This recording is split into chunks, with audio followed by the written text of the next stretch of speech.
సత్క్రియల చేత తమ్మును తాము అలంకరించుకొనవలెను. మనం దేంతో అలంకరించుకోవాలంట?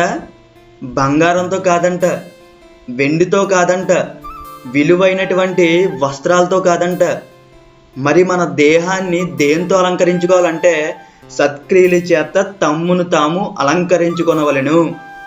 ఫర్ ఎగ్జాంపుల్, మనం ఎక్కడైనా బయటికి వెళ్ళామనుకోండి, ఎక్కడైనా సత్క్రియలు అమ్మబడును అని ఎక్కడైనా చూసామా? పోనీ ఎక్కడైనా విన్నామా? ఎక్కడా వినం. మనం ఏం చూస్తామో తెలుసా?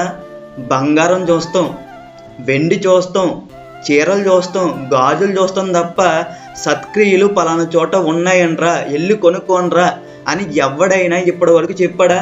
ఎవ్వరూ చెప్పలేదండి. కానీ బైబిల్ ఏం చెప్తుందంటే సత్క్రియల చేత మన దేహాన్ని అలంకరించుకోవాలంట. ఇంతకీ సత్క్రియలు అంటే ఏంటి? సత్క్రియ అంటే ఏంటి అంటే దేవుడు చెప్తున్నాడు ఇక్కడ. సత్క్రియ అంటే ఏంటో తెలుసా? వాక్య సంబంధమైనటువంటి క్రియ అని అర్థం. అంటే టోటల్గా మన దేహాన్ని, మన శరీరాన్ని దేంతో అలంకరించుకోవాలో తెలుసా?